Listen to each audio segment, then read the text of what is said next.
28 years later. In the background, I think I'm never gonna have those posters up because I'm just broke.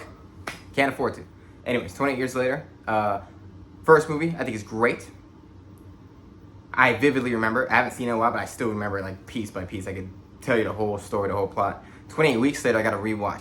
I just remember the beginning being badass. I remember helicopter going down and mowing zombies. 28 years later, though, most anticipated movie of the year. Then Superman, which is coming up next. I gotta say, I think it was pretty damn good.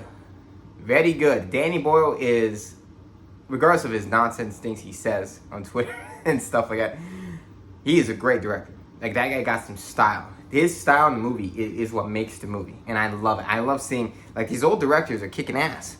Him and Scorsese, I'm like, he got some flair with age. The camera work and the editing is insane. It's far crazier than the first movie. It's a lot of insane angles that look almost video gamey when, like, he shoots arrows. Like, if an arrow goes through a zombie's head, you see it and then it cuts around it in a circle and then goes through his head. I'm like, it's a fascinating video game-esque technique. And I wish he took over and made a video game movie like Left 4 Dead. Really good making zombies, good zombie movie. But make any video game movie. I would like to see him doing one. Let's have Doom, but with him directing. Because the Doom movie sucked. So I would like Danny Boyle to do it. I think the editing is a big deal. I think the colors are a big deal. The way this movie looks is a big part of it. Like, the aesthetic of the movie is kind of what you want to go see. The characters are very good. Aaron Taylor Johnson, who I'm not generally a fan of, was a really good, interesting character. His son was great. The mom was interesting. I loved Ray Fiennes' character. His character was a good little subversion of expectations from what I thought he was going to be. The story theme was great. It was a great little story arc for a character and a weird lesson to be learned that I actually liked how they pulled it off. I thought it was kind of beautifully executed. They had a fun element of adding something called an alpha. That was crazy. Big swinging dong everywhere. You're going to see that.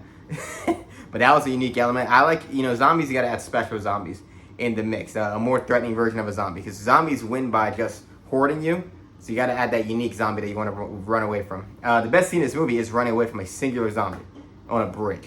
It's a wonderful scene. The only criticism I have is the last 90 seconds.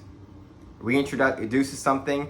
It had a good ending like twice prior to that. And then it goes a very just psychotic and out of tone way in the last 90 seconds. Didn't like the last 90 seconds at all. I thought they were very stupid. Minus that, though. I'll give this movie a 4.5. I thought it was mostly excellent. Very entertaining start to finish. And these zombies are far more entertaining than your average zombie, I think. They're not dying. They're not, they don't look more entertaining. They look the least interesting because they're not decaying.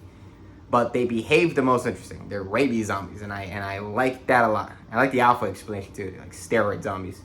So yeah, 28 years later, go check it out. Subscribe to this channel for more rambles about film and whatever else I want. Off the cuff reviews, because I don't like writing things down. I think it's more interesting when someone just goes off the top of their head. Yeah, thank you if you have subscribed and you're still watching.